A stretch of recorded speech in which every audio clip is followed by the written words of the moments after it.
ہاں تو میں بتا رہا تھا پیغمبر بھی بشر ہوتے تھے. مالی حاضر رسول یاکل الطعام ویمشی فی الاسواق. نبی کو پتہ ہے کیا تانے دیتے تھے مشرکین؟ یہ کیسا، یہ تو سید الانبیاء ہے، یہ تو تمام پیغمبروں کا سردار ہے. یاکل الطعام، یہ تو کھانا بھی کھاتا ہے.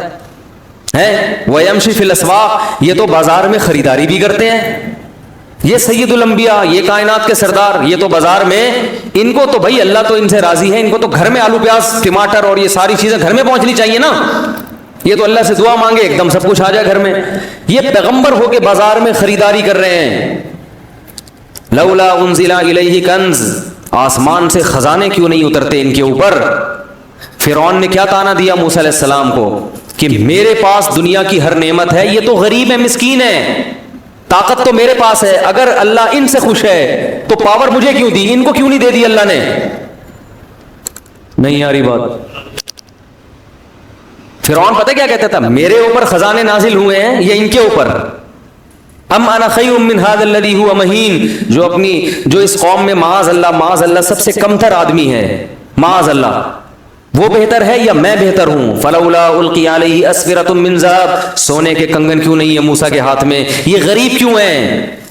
یہ غریب کیوں ہیں؟ اگر اللہ ان سے خوش ہے تو یہ اللہ سے دعا مانگے سارے خزانے ان کے پاس آ جائیں، خزانے میرے پاس اور یہ غریب. تو ہمیشہ پیغمبروں کو الزام کیا لگا ہے؟ یہ ہماری طرح کے انسان، بلکہ بعض لوگوں نے الزام لگایا معاذ اللہ یہ ہم سے بھی بدتر ہیں، معاذ اللہ. تو اللہ کی نظر میں نبوت یا ولایت یا بزرگی کا یہ معیار نہیں ہے. بزرگ بیمار بھی ہوتے ہیں، ان کو کھانسی بھی ہوتی ہے، کولیسٹرول بھی آ سکتا ہے، کولیسٹرول کم بھی ہو سکتا ہے، ہارٹ اٹیک بھی ہو سکتا ہے، وہ ڈر بھی جاتے ہیں بعض دفعہ چیزیں دیکھ کے. موسیٰ علیہ السلام کلیم اللہ سانپ دے کے بھاگ گئے تھے، لاٹھی کو پھینکا سانپ بنی. قرآن کہہ رہا ہے موسیٰ علیہ السلام بھاگے، وَلَمْ يُعَقِّبْ، اور پیچھے مڑ کے نہیں دیکھا. اللہ نے کہا اے موسیٰ اقبل، واپس پلٹو، واپس، ولا تخف، ڈرو نہیں، ٹھیک ہے نا، کچھ نہیں کہے گا. پکڑ لو اس سانپ کو، سنعیدھا سیرتھا الاولی، دوبارہ اسی کنڈیشن پہ لوٹا دیں گے. تو سانپ سے ڈر جس کو نہیں لگ رہا تو یہ نہیں کہ بزرگ ہے، وہ کہتا ہے میں اللہ کے علاوہ کسی سے نہیں ڈرتا، میں سانپ مانپ سے نہیں ڈرتا. جو کہتے ہیں نا کہ جو اللہ سے ڈرتا ہے وہ کسی سے نہیں ڈرتا، اس کا ایک الگ مطلب ہے. اس کا یہ مطلب نہیں ہے کہ ظاہری لحاظ سے کسی سے ڈرتا ہی نہیں ہے.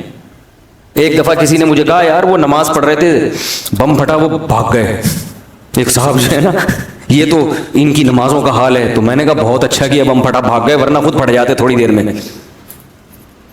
ایک دفعہ کسی نے بتایا کہ وہ کوئی بیان ہو رہا تھا، کہیں زلزلہ آیا تو وہ لوگ بیٹھے رہے، ڈرے نہیں. میں نے کہا بہت بڑے حماقت کی ہے ان لوگوں نے جو ڈرے نہیں. ان کو چاہیے ذرا سی زمین ہلے تو فوراً، اللہ نہ کرے یہاں اگر ذرا سی بھی زمین ہل گئی، دروازہ کھولنا بھائی ہے، سب سے پہلے میں بھاگوں گا انشاءاللہ، کیونکہ میں اتنا بڑا بیوقوف نہیں ہوں کہ میں چھت گرنے کا انتظار کروں. آپ کہہ سکتے ہیں تو اللہ سے نہیں ڈر رہے، مخلوق سے ڈر رہے ہیں. بھائی یہ بھی چھت بھی کون گرائے گا؟ اللہ ہی گرائے گا نا. صحیح ہے نا؟ تو اللہ سے ہی ڈر رہے ہیں، اللہ بھی چھت نہیں گرا، ہم بھاگ رہے ہیں. تو اللہ تعالیٰ ہاں یہ کہہ سکتے ہیں بھائی موت تو ایک دن آنی ہے، تو اگر ہمیں پتہ چل جائے نا اس ٹائم پہ آنی ہے، پھر ہم چھت گرنے کا انتظار کر لیں گے. ہمیں تھوڑی پتہ ہے کب آنی ہے.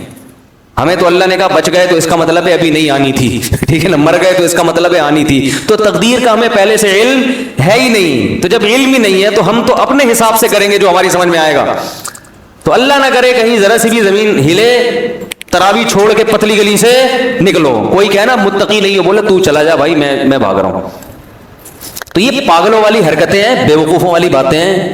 زلزلہ آ رہا ہے تو بھاگ نہیں رہے، وہاں سے طوفان آ رہا ہے تو ابے اللہ بچائے گا.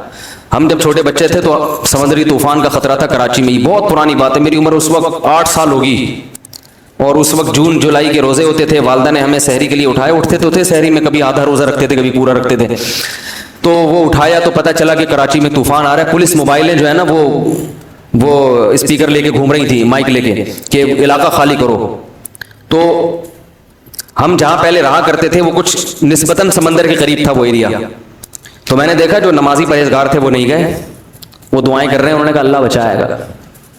تو اللہ تو بچائے گا، آپ دعائیں بھی کرو. گاڑی میں بھی دعائیں ہو سکتی ہیں، بس میں بھی ہو سکتی ہیں دعائیں، بھاگو بھی اور ساتھ ساتھ دعائیں بھی کرو. وہ تو اللہ کا ویسے ہی فضل ہو گیا کہ وہ کہیں اور چلا گیا طوفان، کراچی بچ گیا. لیکن یہ پرلے درجے کی حماقت. کہیں سمندری طوفان کا خطرہ ہو، جتنی پتلی گلیاں ہیں، صحیح ہے نا، بھاگو.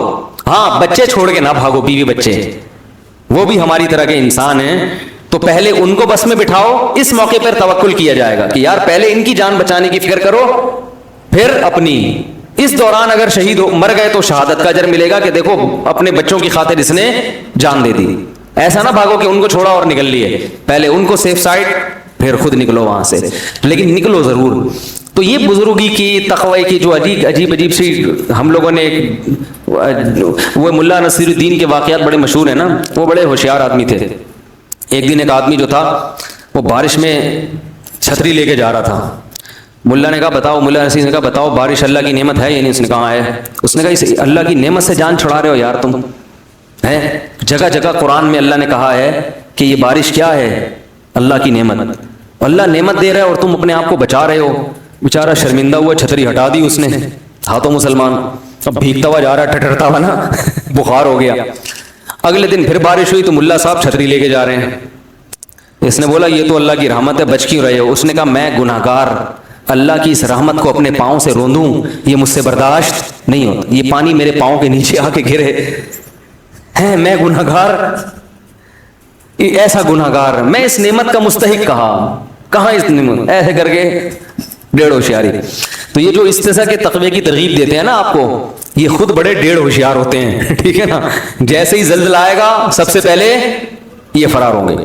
تو اللہ نہ کرے کہیں زلزلہ آئے، ذرا سا بھی جھٹکا ہو، فوراً لازم ہے گھر سے باہر نکل کے گلی میں آ جاؤ، اس میں فنڈر گیری، وہاں کھڑے ہو کر دعائیں مانگو، چلتے ہوئے بھی ذکر کرو، اور بچوں کو بھی نکالو اپنے، اور بہت احتیاط کی ضرورت ہے ان چیزوں میں۔ خیر، نبی نے فرمایا جب نماز پڑھ رہے ہو اور سانپ نظر آئے تو آپ نے فرمایا نماز چھوڑ کے پہلے کیا کرو؟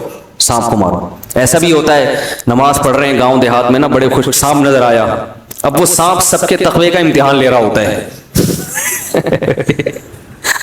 وہ سانپ جو ہے نا تقوی کا کیا لے رہا ہوتا ہے؟ دیکھوں کون نماز توڑتا ہے، کیونکہ وہ سمجھتے ہیں کہ جو توڑے گا وہ تقوی کے خلاف۔ تو توڑ دو بھائی، نماز کے دوران کوئی بیمار ہو کے گر جائے تو نماز توڑ کے اس کو اٹھا کے فوراً ہاسپٹل لے کے جاؤ۔ تو یہ بھی ہونا چاہیے کہ فوراً نماز توڑ کے بھائی اس کو ہاسپٹل لے کے جاؤ۔ کوئی بھی مسئلہ ہو، نماز کے دوران کوئی دہشت گردی کا خطرہ ہو، خدا نخواستہ کوئی آپ کو مشکوک آدمی نظر آیا، نماز توڑ کے فوراً اس کو پکڑو پہلے جا کے، سمجھ رہے ہیں؟ امام کو نظر آیا کوئی مشکوک آدمی محراب میں، بالفرض امام کو چاہیے فوراً پتلی گلی سے نکل جائے۔ تو یہ سب چیزیں ہمارے دین اور مذہب کا حصہ ہیں، ایسی احتیاطی تدابیر اختیار کرنا۔ اچھا میرے بھائی، تو وہ کیا کہنے لگے؟ ہماری طرح کے انسان ہیں، اور وَمَا نَرَاكَ اتَّبَعَكَ إِلَّا الَّذِينَ هُمْ أَرَاذِلُنَا بَادِيَ الرَّأْيِ۔ دوسری بات یہ، آپ کو جو فالو کرنے والے لوگ ہیں نا، وہ بھی قوم کے پست ترین لوگ ہیں، غریب لوگ، جیسے میں نے اس دن بیان میں بتایا تھا نا تفصیل سے کہ زیادہ تر دین کی دعوت کو کون لبیک کہتا ہے؟ غریب مسکین زیادہ ہمیشہ پہل وہی کرتے ہیں۔ تو آپ کے پاس جو بیٹھنے والے لوگ ہیں وہ کیا ہیں؟ غریب مسکین۔ دوسری جگہ انہوں نے کہا ان کو ہٹاؤ تو پھر ہم آئیں گے۔ تو نوح علیہ السلام نے کہا یا قوم ارأیتم ان کنت علی بینۃ من ربی، بتاؤ میں اپنے رب کی طرف سے مضبوط دلیل پر ہوں، میں جو باتیں کرتا ہوں ان باتوں پہ بتاؤ کہ اعتراض ہے یا نہیں ہے، وہ دلیل کے لحاظ سے درست ہے یا نہیں۔ یہ کہ میں بھی کھاتا ہوں، میں بھی پیتا ہوں، میں بھی بیمار ہوتا ہوں اور یہ غریب لوگ میرے پاس، یہ کوئی دلیل نہیں ہے۔ انلزمکموہا وانتم لہا کارہون ویا قوم لا اسألکم علیہ مالا، اے میری قوم میں اس تبلیغ پر تم سے پیسے نہیں لے رہا۔ پوری قوم کی مخالفت مول لے کر 900 سال ہو گئے مخالفت کی ہے، تو یہ بھی تو میرے برحق ہونے کی علامت ہے، مجھے کیا مل رہا ہے اس سے؟ 900 سال کا عرصہ ہو گیا اور میں تم سے کوئی اجر نہیں لے رہا، پوری قوم سے میں نے ٹکر لی ہوئی ہے۔ وما انا بطارد الذین آمنوا، رہا یہ مسئلہ کہ ان غریبوں کو اپنی مجلس سے نکال دوں، تو ما انا بطارد، یہ میرے لیے ممکن نہیں ہے، یہ نہیں ہو سکتا، چاہے سارے کافر ہو کے مر جاؤ، جو ایمان لانے والا ہے اس کو میں اپنی مجلس سے نکال دوں غریب یا مسکین ہونے کی بیس پہ، یہ میرے لیے ممکن نہیں ہے۔ انہم ملاقو ربہم، یہ بھی کل اپنے رب سے ملاقات کریں گے، ان کے اعمال کا بھی ان کو بدلہ دیا جائے گا، تمہارے اعمال کا بھی تم کو بدلہ دیا جائے گا۔ اللہ کی نظر میں امیر اور غریب کا فرق نہیں ہے۔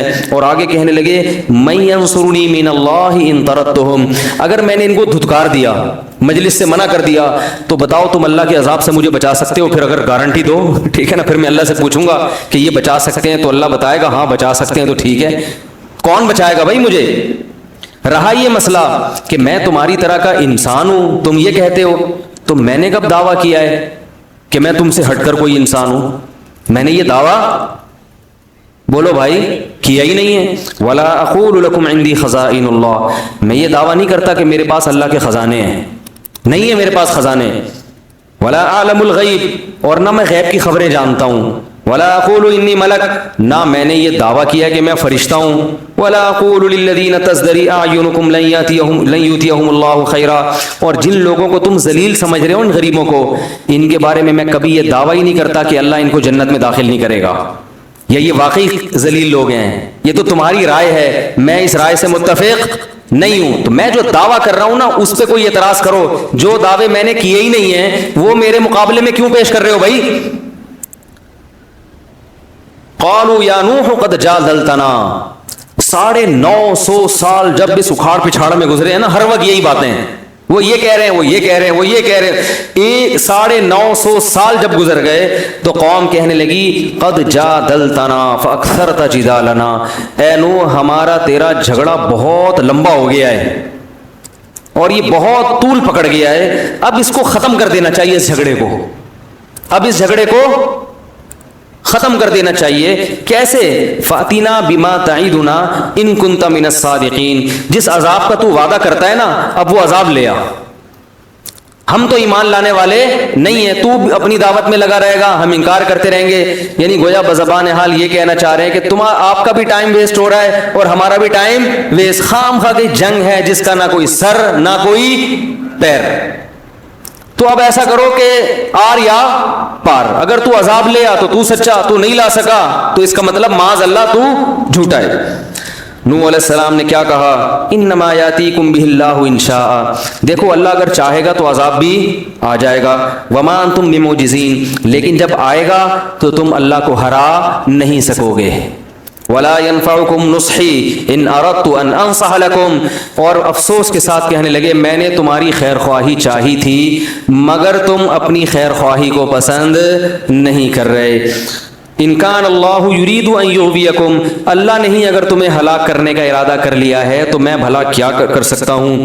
واوحی الی نوح، اللہ فرماتے ہیں اس کے بعد ہم نے نوح علیہ السلام کو وحی کی کہ انہ لن یؤمن من قومک الا من قد آمن، اے نوح جتنے لوگ ایمان لا چکے ہیں نا اس سے زیادہ مزید کوئی آدمی ایمان نہیں لائے گا. دیکھو عذاب ٹلا ہوا تھا اس لیے کہ اللہ کو پتا تھا کچھ لوگ اور بھی ہیں جو ایمان لائیں گے، ان کے ایمان لانے کا انتظار ہو رہا تھا. جب آخری شخص ایمان لایا ہے تو اللہ کے علم میں تھا کہ اب کوئی ایمان نہیں لائے. تو آپ دیکھو اللہ نے 950 سال تک اس آخری فرد کا بھی انتظار کیا ہے جس کے ایمان لانے کی امید ہے. اس سے پتہ چلتا ہے کہ اللہ کی نظر میں ایمان کی کتنی بڑی ویلیو ہے. یہ جو آج غیر مسلمانوں کو تانے دیتے ہیں نا، تم ترقی میں پیچھے، لوڈ شیڈنگ، IMF کے قرضے، کرپٹ حکمران، تم تیسری دنیا کے گرے پڑے نیچ لوگ، یہ ہم نیچ ہیں جس کی وجہ سے اللہ نے اس دنیا کو باقی رکھا ہوا ہے کیونکہ اللہ کا نام لیتے ہیں. حدیث میں آتا ہے جس دن جب تک ایک شخص بھی اللہ کا نام لیتا رہے گا اللہ اس کائنات کو تباہ نہیں کرے گا. جس دن وہ آخری شخص دنیا سے گیا جو اللہ اللہ کیا کرتا تھا، اللہ ان سائنسدانوں کی ترقی اور یہ IMF کی معیشت اور ان کے قرضے اور ان کی آسمان سے باتیں کرتی ہوئی ترقی کو خاطر میں نہیں لائے گا، ایک دم اس کائنات کو تباہ کر دے گا.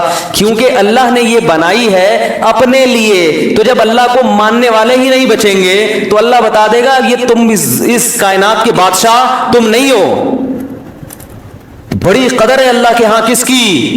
ایمان والوں کی. اس لیے میں کہتا ہوں جو لوگ یورپ اور مغرب جا کے کافروں میں رہ کے ایمان سے دستبردار ہو جاتے ہیں وہ اپنا بہت بڑا خسارہ کر رہے ہیں.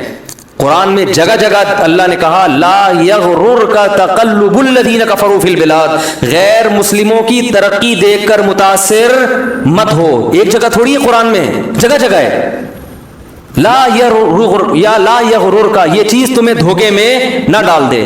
ہمیشہ اسی چیز نے لوگوں کو دھوکے میں ڈالا ہے. فرعون کے مقابلے میں موسیٰ کے ماننے والے کم کیوں تھے؟